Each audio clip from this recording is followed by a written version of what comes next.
Welcome back. Today we are making a Patrick Star inspired cake. I am a huge SpongeBob fan, so it was only a matter of time before I made a Patrick Star cake, and today is the day. So when it came to coloring and flavoring our cake layers, I started off with some freeze-dried strawberry powder to give the cake a wonderful flavor, and it kind of reminded me of all the strawberry ice cream that Patrick eats, and also to naturally color it pink. However, it wasn't quite a bright enough shade of pink, so I did add some gel food coloring as well. I'm also using a ton of different sized cake layers here. The goal was to make his tapered body going up to his tiny pointed head. So I used some 8-inch, 6-inch, 7-inch, 4-inch, and then a tiny 1-inch cutout. I didn't want to deal too much with carving here, so I ended up just filling in between the cake layers with frosting, but I did do a little bit of sculpting here to make it a bit easier. Once the cake was covered, I smoothed my crumb coat using a small piece of acetate, which is just a thin piece of plastic. And then it was time to add on his legs. So in a perfect twist of fate, my grocery store only had strawberry Crispies, which was perfect because Patrick is pink. So I mixed together a bag of marshmallows and an entire box of strawberry Crispies here. And it's really important that you don't add butter into the mixture because you want these to be super firm once they harden, and that will happen if you don't add the butter. I used some bubble tea straws to help secure his arms in place just because they're going upward at an angle, and I really squeezed the arms and legs tight with my hands to make sure they were nice and compact and in place. Once the Rice Krispies had fully hardened up, I covered this cake in some strawberry buttercream. So again, I took my classic American buttercream and I added a bit of that strawberry powder along with some gel food coloring to create this perfectly colored pink frosting. My main focus at first was to cover his arms and his legs, and then I tackled his body.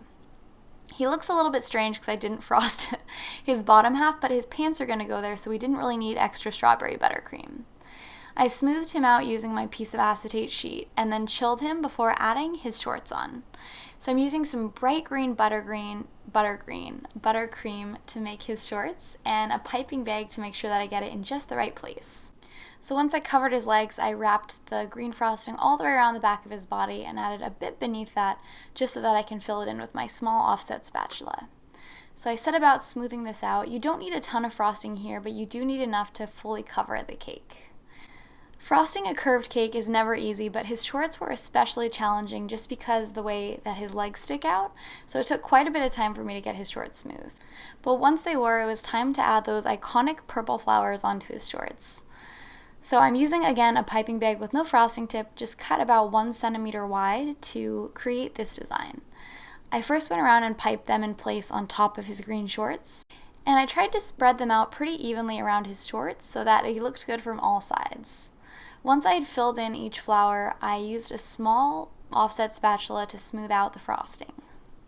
So this is especially challenging because you don't want to get any of that purple frosting on your green frosting, but if you take your time, you can get them nice and smooth, I promise.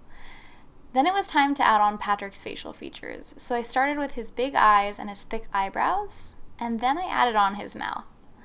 So he's a pretty happy Patrick in this with his arms out like that, and my final step was to add on his little cheeks.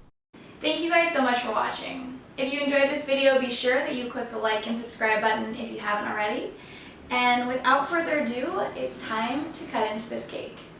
So I had to do one more quick spin before we cut into him just because he was so cute and we were twins. So I'm using my pink matching knife to cut into him, and I'm just cutting a small slice out from the back of his head. So you can see those gorgeous strawberry cake layers look so pretty with that pink frosting, and I am very happy to say that he tasted just as good as he looked.